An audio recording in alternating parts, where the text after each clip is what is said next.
नमस्कार। आशा है कि आप अच्छे होंगे। इसी के साथ हम वीडियो का शुभारंभ करते हैं। ये बताते हैं कि हमारी किताबें हैं कुछ, आप इसको पढ़िए। Invaders and hidden facts by Vijay Kumar Pal. और भी मेरी 10 किताबें हैं जो ये जाहिर करती हैं कि इस्लाम किस तरह से आध्यात्मिक मूल्यों को तोड़ता है, मानवता की अवमानना करता है।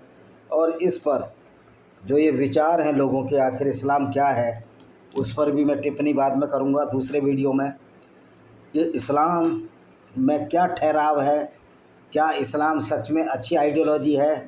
ये निर्णय आपका है। और मौलानाओं की झूठी बातों में न फंसो। ये झूठी बातें करते हैं, लोगों को गुमराह करते हैं, लोगों को बेवकूफ़ बनाते हैं, सच्चाई नहीं बताते। और इसी का परिणाम है कि लोग, भोले भाले लोग जो गैर मुस्लिम हैं, वो इनके प्रभाव में आ जाते हैं और इस्लाम कबूल कर लेते हैं। तो दोस्तों, हमारी एडवाइस है, जब तक पूरी किताब को पढ़ें ना, कुरान को ना पढ़ें, इस्लाम को पढ़ें ना और मेरी वीडियो ना देखें जब तक, और जब तक मेरे चैनल को सब्सक्राइब ना करें, कोई भी गैर मुस्लिम इस्लाम में ना जाए। क्योंकि वास्तविकता हम इनकी किताबों से बताते हैं, इनकी हिस्ट्री, इनकी हदीसों से बताते हैं। इसलिए ये वाजिब होगा कि हमारे वीडियो को आप शेयर भी करें, चैनल को सब्सक्राइब करें और बेल आइकन दबाएं, जिससे कि आने वाले दिनों में आपको नोटिफिकेशन मिल सके। तो हमारा उद्देश्य तो कोई ज़्यादा पैसा कमाना नहीं है। हमने जो किताब छपवाई है ये बिके ना बिके, हमने इसलिए छपवाई है कि लोग सच्चाई जाने इस्लाम की। जैसे एक ये किताब है, इसको देखिए, ये भी एक किताब है, आप देखिए, लॉस्ट पैराडाइज कश्मीर। और ये हमारी किताब है ब्लेंडर ऑफ ब्लेस्फेमी भाई विजय कुमार पाल, ये भी आप देख सकते हैं। इसके बाद आप ये किताब भी देख सकते हैं, डिस्क्रिमिनेटेड हिंदूज भाई विजय कुमार पाल। और बहुत सारी किताबें हैं और भी पीछे रखी हैं, किताबों का ढेर लगा हुआ है हमारे पास। और मज़े की बात है, ये सारी किताबें हमारी लिखी हुई हैं। हमने इसको, ये है एक लेमेंट ऑफ सिंजार भाई विजय कुमार पाल। और उसके बाद है ये जौहर, जिस तरह से इस्लाम गैर मुस्लिम औरतों के साथ बलात्कार की अनुमति देता है, इसमें जौहर हो भाई विजय कुमार पाल। ये आपको गूगल पर मिल जाएंगी, फ्लिपकार्ट और अमेजन पर मिल जाएंगी।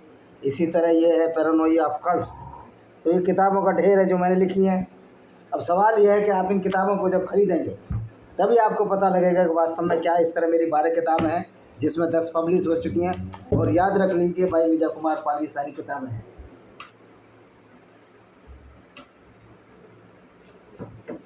तो दोस्तों, आज हम मोहम्मद के चरित्र चित्रण के बारे में चर्चा करेंगे।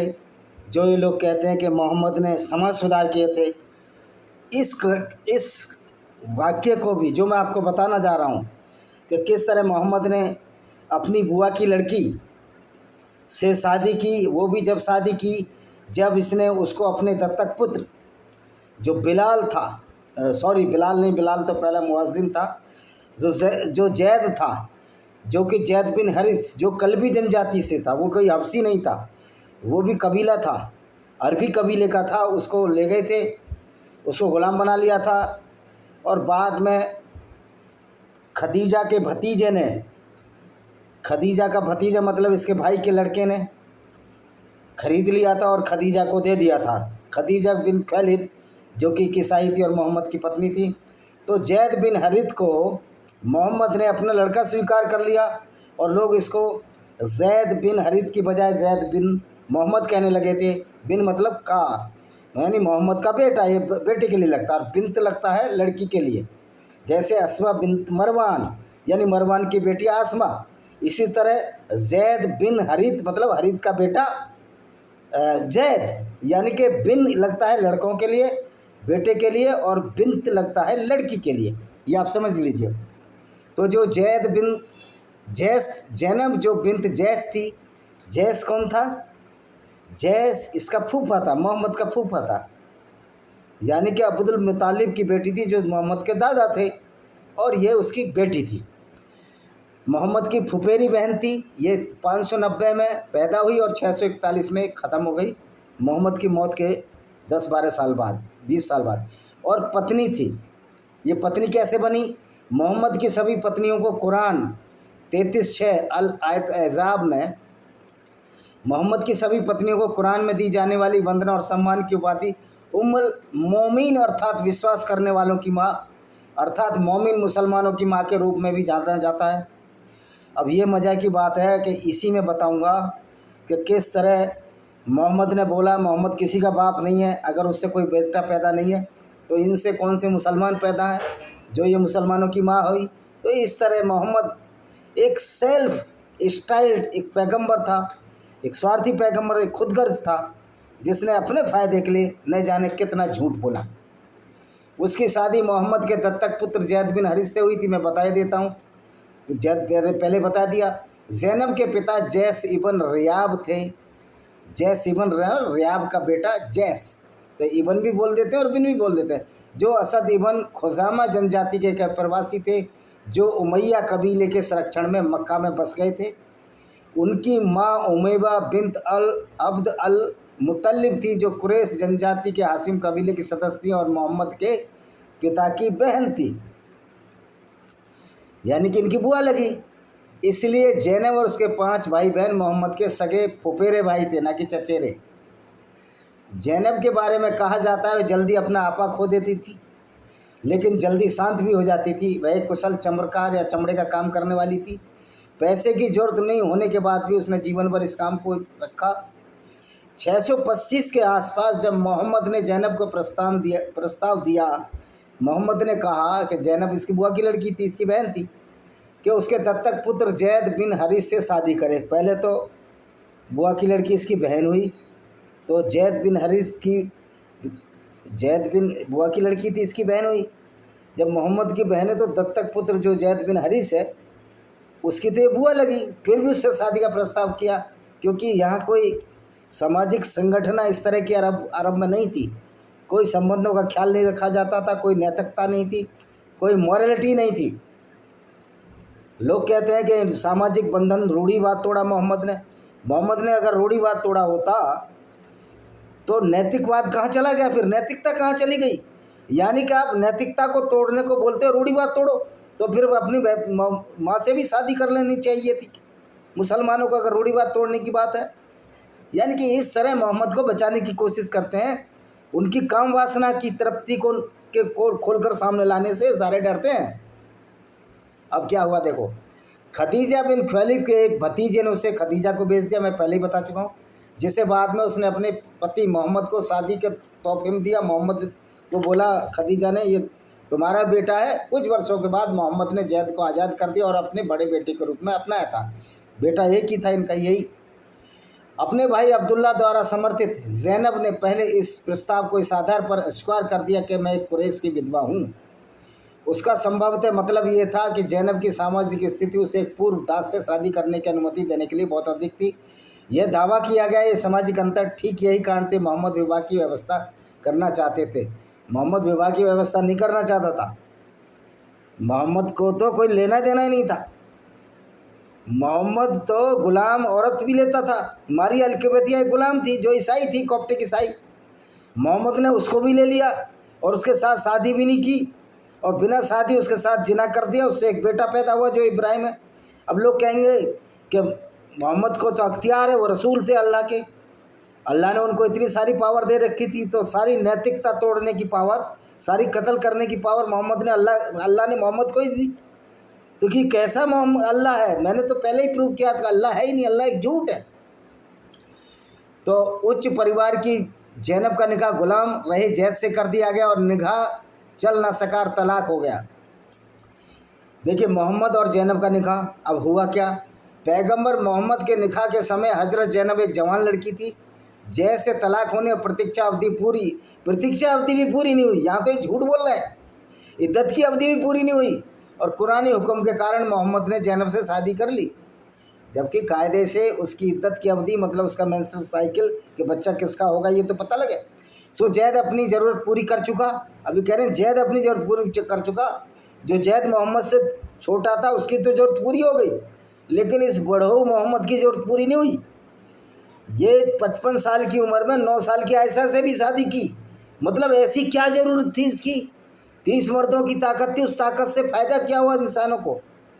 और मज़े की बात है 30 मर्दों की ताकत थी, और किसी के भी बच्चा ये पैदा नहीं कर सका सिवाय उसके जो इसकी बीवी थी खदीजा और वो मारियल की बतिया, बाकी किसी का बच्चा पैदा नहीं हुआ। और 30 मर्दों की इसको ताकत थी, ये इनकी हदीसों में है।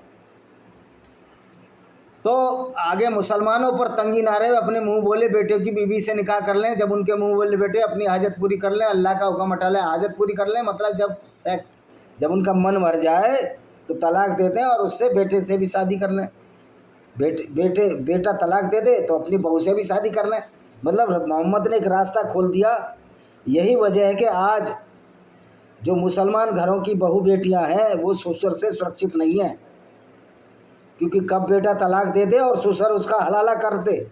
ऐसा हुआ, इमराना का हलाला हुआ मुजफ्फरनगर में, एक मुस्लिम लड़की का उसके ससुर नहीं कर दिया, मामा से कराया, ससुर से कराया।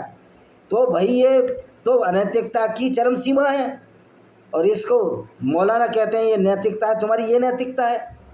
तो इसलिए तुमको कोई काम बुरा नहीं लगता इस्लाम में, इसलिए तुमको मोहम्मद का जो गजवा, जो उन्होंने लड़ाइयाँ लड़ी, गजवा कहते हैं लड़ाई को, जो अटैक किए वो बुरे नहीं लगते, उसमें जो औरतें लूट के लाए वो तुमको बुरी नहीं लगती, क्योंकि तुम्हारा तो कोई मॉरल वैल्यू नहीं है, नैतिकता नहीं है। तुम्हारा पैगंबर ये तुमको नैतिकता सिखाई नहीं गया।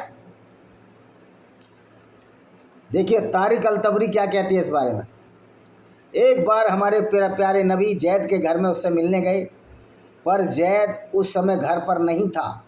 जैद की बीबी ज़ैनब घर में कुछ कम वस्त्रों में थी, जो कि अरबी की गर्मी में एक स्वाभाविक बात है। अब पहली बात तो है ये मोहम्मद ये कहता था कि किसी के घर जाओ तो कुंडी खटखटाओ, आवाज़ दो, अगर वहाँ से जवाब ना आए तो वापस चले आओ। लेकिन ये मोहम्मद बिना कुंडी खटखटाए उसके घर में क्यों घुस गया?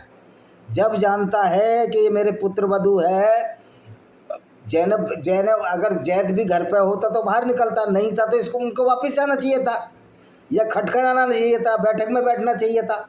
लेकिन इस्लाम में इस तरह की कोई व्यवस्था नहीं है, क्योंकि ये तो काम वासना पर आधारित एक दीन है, क्रिमिनोलॉजी पर आधारित एक दीन है।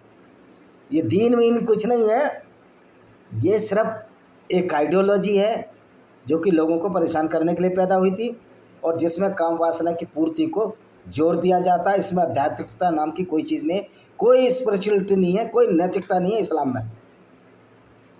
लोग कहते हैं हम जो है मुसलमान हैं, हम मुसलमान हैं, उसके ऊपर पाकिस्तान में देखा है ऐसे मूर्खों को। भाई तुम मुसलमान हो तो झूठे अल्लाह को मान रहे हो ना, तुम्हारे तो पैगंबर का कोई मॉरल ही नहीं है, नैतिकता ही नहीं है।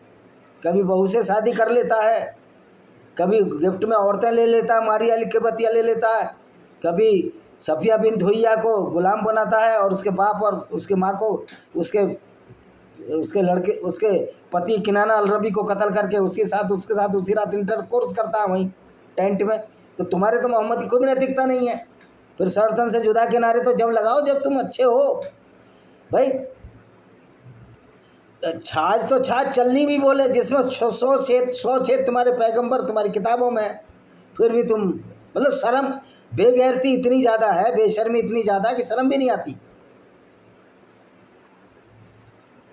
तो यहाँ कम अर्थों से और घरेलू वस्त्र हैं। जब हमारे प्यारे नबी सल्लल्लाहु अलैहि वसल्लम, घरेलू वस्त्र क्या नंगे वस्त्र होते हैं क्या?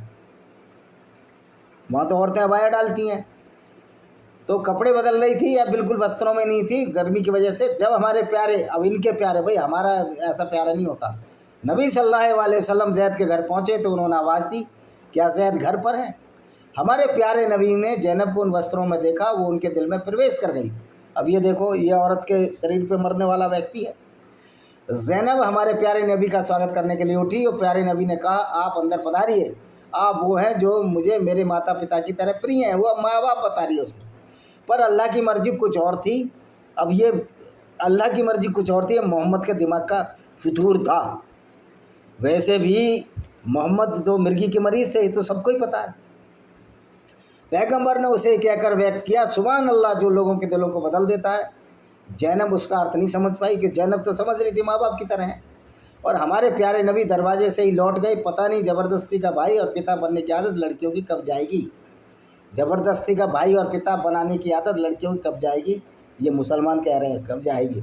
इसलिए इस्लाम में मैं कहता हूँ, कोई भी हिंदू लड़की मुसलमान को राखी ना बांधे, क्योंकि वहाँ भाई नहीं माना जाता किसी को, ना बहन मानी जाती है। ये मूर्ख हिंदू लड़कियां राखी क्यों मानती हैं?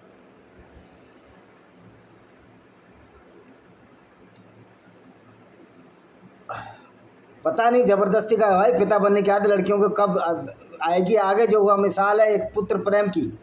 जैद घर पर आए, जैनब ने उन्हें सारा किस्सा सुनाया। जैद ने पूछा तुम्हें उनके घर में आने को क्यों नहीं कहा? जैनब ने कहा मैंने तो कहा था ये नबी आप मुझे मेरे माता पिता की प्रिय हैं, परंतु कुछ बड़बड़ाते हुए बाहर से ही चले गए। बड़बड़ाते क्या बाहर से चले गए? क्या अल्लाह चाहता है वो दिलों को बदल देता है, उसके दिमाग में तो घुस गया काम वासना मोहम्मद के। जैद ने पूछा उन्होंने क्या? जैनब बोली उन्होंने कहा सुभान अल्लाह जो लोगों के दिलों को बदल देता है। जैनब को भले ही समझ न आया पर जैद को समझ में आ गया कि मोहम्मद लट्टू हो गया है अपनी बुआ की लड़की पर और मेरी पत्नी पर, जो कि अब उसकी बहू लगती है रिश्ते में। और दुनिया में एक पुत्र के त्याग और पिता के प्रति असीम प्राण। जैद अपने पिता के घर गए और सीधे सीधे कहा अगर आप चाहें तो मैं जैनब को तलाक दे सकता हूं, पर हमारे प्यारे पैगंबर लोग क्या कहेंगे डर गए और उसके दिल में था छिपा गए। और लोग क्या कहेंगे? पहले दत्तक पुत्र गोद लेने की प्रथा थी अरब में, लेकिन मोहम्मद ने गोद लेने की प्रथा को भी बंद करा दिया मुसलमानों में। तो बेचारे अब अनाथ घूम रहे हैं लोग इतने सारे। आप देखिए, इसलिए कोई भी मुसलमान अगर किसी बेटी को लड़की को गोद लेता तो कोई गारंटी नहीं जवान होने पर उससे निकाह ना कर ले, क्योंकि ये इनके प्यारे पैगंबर हैं जो इस तरह की अनैतिकता सिखा गए और इनको बड़ी नैतिकता लगती है। और कहा बीवी को अपने पास रख, पर अल्लाह ये कैसे सहन कर सकता था? वो भाई अल्लाह किधर ही नहीं है, ये मोहम्मद के दिमाग का फतूर था। किसी चीज़ के लिए अल्लाह के रसूल को दुख हो और उन तुच्छ मानवों से डरे तो अल्लाह ने आयत नाजिल कर दी मानव तुच्छ है और तुम्हारे अल्लाह से ज़्यादा तुच्छ तो कोई है नहीं, नीच तो कोई है ही नहीं, जो सारे गैर मुस्लिमों को कत्ल करने की बात करता था। 7वीं सदी में भी क्यों करता था अल्लाह कत्ल करने की बात? वो तो दुनिया बनाने वाला था ना भाई। तो कुरान की 33 चैप्टर की 37वीं आयत निकली क्या है? जो अल-अहज़ाब की है नबी आप उस समय याद करें जब आप उससे कह रहे थे उपकार किया अल्लाह ने जिस पर, आपने उपकार किया जिस पर, रोक ले अपनी पत्नी को तथा अल्लाह से डर, और आप छुपा रहे थे अपने मन में जिसे अल्लाह उजागर करने वाला था, यानी मोहम्मद छिपा रहा था। और अल्लाह को ही उजागर करनी ना, मोहम्मद के मन में लड्डू फूट रहे थे। तो डर रहे थे तुम लोगों से, जबकि अल्लाह अधिक योग्य था कि उससे डरते। अल्लाह से तो बड़ा कोई अयोग्य ही नहीं है। जिस अल्लाह को कुछ अता ही पता नहीं है दुनिया कैसे बनी, दुनिया घूमती है, पृथ्वी घूमती है नहीं पता, उसको तो पता ही नहीं है कुछ भी। अल्लाह तो बिल्कुल ही अयोग्य है और इसी अयोग्यता की वजह से सारा इस्लामी उम्मा आज मूर्ख है। ये बर्बर कबीले के लिए ज्ञान था ताकि ईमान वालों पर कोई दोष नहीं रहे। अपने मुंह बोलों की पत्नियों के विषय में जब वे पूरी बातें कर लें, आप उससे आवश्यकता पूरी कर लें और अल्लाह का आदेश पूरा कर, मतलब उसका मन भर गया, ये मतलब है। तो यहाँ औरत की यही इज्जत है इस्लाम में। इस्लाम में एक औरत कमोडिटी है, मन भर गया तो मोहम्मद यूज करेगा और उसके बाद मोहम्मद मर गया। फिर इसको बड़ा डर था कि मेरी पत्नियों के साथ भी ये लोग करेंगे जो मैंने किया। तो उन्होंने कहा मोहम्मद की पत्नी के साथ कोई शादी नहीं कर सकता। अरब के लोग सीधे साधे थे, उन्होंने बेचारों ने डर गए। आयत उतरने के बाद नबी ने कहा कौन जैनब को एक खुशखबर देने जाएगा कि अल्लाह ने उसका निकाह हमारे प्यारे नबी के साथ तय कर दिया है। वो भाई अल्लाह तो जैनब को भी बोल सकता था ना, क्योंकि अल्लाह था ही नहीं। मोहम्मद के दिमाग में खुरापात चलती थी, सारी चीज़ अल्लाह ही बताता, सारी गलत गलत चीज़ें बताता था अल्लाह। इनको कत्ल करने की आयतें, बलात्कार की आयतें, यही सब बताता था। और जैनब तो हमेशा अपनी सौतनों को सुनाते न थकती थी कि तुम सभी का निकाह नबी के साथ, और तुम्हारी माँ बापों ने किया पर नबी के साथ मेरा निकाह तो अल्लाह ने 7वें आसमान पर किया। ये बात जब हुई, जब आयशा ने ताना मारा कि तेरी तो इद्दत की अवधि भी पूरी नहीं हुई और तू तो पुत्र वधू थी, हमारी भी वधू थी, तो उनने कहा, मोहम्मद ने कहा कह दो अल्लाह ने निकाह पढ़ा। यानी कि कैसा मूर्ख बनाता था ये, किस तरह अल्लाह के नाम पर मूर्ख बनाया और जैनब की शादी हुई। आप देख सकते हो, ये है मोहम्मद का करैक्टर। और इसको बड़े बड़े बड़े प्यार से, इसको बड़े उससे, इसको लोग बड़े प्यार से बताते हैं कि ना, मतलब ये आप देखिए किस तरह उसके कैरेक्टर को बचाने की कोशिश करते हैं। पर निकाह से अपनी बड़ी समस्या आन खड़ी हुई। हमारे प्यारे नबी ये कह रहे हैं, नबी का डर सही साबित हुआ। वो अरब जगत जहाँ बच्चे को गोद लेना एक पवित्र कार्य माना जाता था, वह रसूल के इस कृत्य पर सवाल उठाने लगा। उन्होंने कहा तुम अपने बेटे की बहू से निकाह कैसे कर सकते हो? अल्लाह ने इस बार लोगों और जैनब दोनों के मुँह पर तमाचा मार फिर एक अल्लाह इनका जो है अल्लाह पूरा मतलब अल्लाह को यही काम था कि मोहम्मद जैसे व्यक्ति को जो अनपढ़ है उसको गाइडलाइन करे अल्लाह। और आज ये भी मूर्ख जो गाइडलाइन हो रहे हैं, जो उसको मानने वाले हैं मोहम्मद और उसके इस्लाम को। मोहम्मद तुम्हारे पुरुषों में किसी के पिता नहीं है, किंतु अल्लाह के रसूल और सब नबियों में अंतिम है। अल्लाह प्रत्येक वस्ती का अति ज्ञानी है। अल्लाह कोई भी ज्ञानी नहीं है। ये सब झूठ और फ्रॉड है जो मोहम्मद ने अपने फ़ायदे के लिए किया। पर यह कह रहा है कि वो अज्ञानी जन समुदाय समझने को तैयार नहीं था। भाई वो अज्ञानी नहीं था, वो नैतिक वाला समूह था। मोहम्मद ने अरब की सारी नैतिकता ख़त्म कर दी थी। और नहीं, अल्लाह के इस फरमान से संतुष्ट था तो अल्लाह सुब्हानो ताला ने फिर एक आयत नाजिल कर ली। अल्लाह यही काम में लगा हुआ था। इस बार समस्या को जड़ से ही मिटा दिया। अल्लाह ने बच्चे गोद लेने का रिवाज ही ख़त्म कर दिया 33 की 4 आयत में। और नहीं रखे अल्लाह ने किसी के 2 दिल उसके भीतर, और नहीं बनाया तुम्हारी पत्नियों को जिससे तुम जिहार करते हो उसमें से माताएं नहीं बनाया। तुम्हारे मुँह बोले पत्रों को तुम्हारा पुत्र नहीं बनाया। ये तुम्हारी मौखिक बातें अल्लाह सच कहता है, वही सिफत दिखाता है। मैं तो कहता हूँ अल्लाह किधर है? ये भी तेरी मोहम्मद तेरी मौखिक बातें हैं। अल्लाह के नाम से जो कूड़ा करकट और जो गंदगी इस्लाम के नाम से फैलाई तुम लोगों ने, उसका खामियाजा आज पूरी दुनिया देख रही है और तुम्हारी हंसी उड़ा रही है। मोहम्मद की भी हंसी उड़ रही है। इस प्रकार जैद बिन हरित बन गया, फिर वो हरित बन गया, उसी बाप का बेटा बन गया। पहले मोहम्मद का बेटा था। रुकिए, यहीं समाप्त नहीं हुआ। दरअसल एक नई समस्या खड़ी हो गई। फिर एक आयत उतार दी, तुम्हारे लिए अल्लाह के रसूल उत्तम है, उसके लिए जो आशा रखता हो अल्लाह और अंतिम दिन तक प्रिय अल्लाह को। कह रहा तुम्हारे लिए अल्लाह का आदेश है तो तुम जो है ये करते रहो। यानी कि किस तरह मोहम्मद ने नैतिकता को तार तार किया। पर इस्लाम में तो 4 शादियां करने की इजाज़त है। अब तो ये संख्या 4 से ज़्यादा हो गई थी मोहम्मद की। ऊपर से जैनब अंकल की बेटी अलग। तो लोगों ने पूछा क्या वो ये कर सकते हैं? तो अल्लाह ने फिर एक आयत उतार दी, कुरान 33:50, हे नबी हमने हलाल वैध कर दिया है आपके लिए आपकी पत्नियों को जिन्हें चुका दिया हो आपने महर मतलब जो सेक्स करते हैं उसके बदले की ये राशि, और आपके चाचा की पुत्रियां, आपकी फूफी की पुत्रियां, आपके मामा की पुत्रियां, मौसी की पुत्रियां जिन्होंने हिजरत की आपके साथ यानी मक्का से मदीना गए, तथा किसी भी ईमान वाली नारी को वह स्वयं नबी को दान कर दे। यानी नबी के लिए पूरा रास्ता खोल दे कि आप ही के लिए हूँ मैं। यानी कि किस तरह की नैतिकता का गिरावट है। इससे ज़्यादा नैतिकता गिर सकती है? और जो अपने को पैगंबर कहता हो, तो इसलिए मैं कहता हूँ ये झूठा नबी है, झूठा पैगंबर और झूठा अल्लाह है। यदि नबी चाहें तो उनसे विवाह कर लें, ये विशेष है आपके लिए ईमान वालों को छोड़कर। हमें ज्ञान है उसका जो हमने अनिवार्य किया है उन पर, उनकी पत्नियों, उनके स्वामित्व में आई दासियों के संबंध में, ताकि तुम पर कोई तंगी ना हो। यानी कि पूरा खुल के उसको रंडी खाना बना लो अपने घर को। पर लोगों ने फिर कहा कुरान तो कहती है कि नबी का अनुसरण करो। इस फिर अल्लाह ताला आ गए और अल्लाह कहता है ज़्यादा सवाल ना करो वरना आप अपना ईमान खो दोगे। कुरान चैप्टर 5 की आयत 101 और 102 क्या कहते हैं? हे ईमान वालों, बहुत सी ऐसी चीज़ों के विषय में प्रश्न न करो जो यदि तुम्हें बता दी जाए तो तुम्हें बुरा लग जाए। यदि तुम उनके विषय में जबकि कुरान उतर रहा प्रश्न करोगे तुम्हारे लिए खोल दी जाएंगी। अल्लाह ने तुम्हें क्षमा कर दिया और अल्लाह अति क्षमाशील सहनशील है। ऐसे ही एक समुदाय ने तुमसे प्रश्न किए, इसके कारण वो काफिर हो गए। यानी काफिर हो गए यानी इस्लाम छोड़ दिया। ओ भाई, इस्लाम छोड़ना अच्छा है बजाय एक मुसलमान रहने के। तो इस तरह अल्लाह जो है, और जो इस्लाम को छोड़कर काफिर हुए उनकी सज़ा मौत है। तो ये है इस्लाम का घिनौना रूप। किस तरह इस्लाम ने नैतिकता को गिराया है, मॉरल को पतन किया है। और ये पाकिस्तानी प्लेयर्स वाले समझते ही नहीं कुछ भी, ये समझते ही नहीं बिल्कुल भी।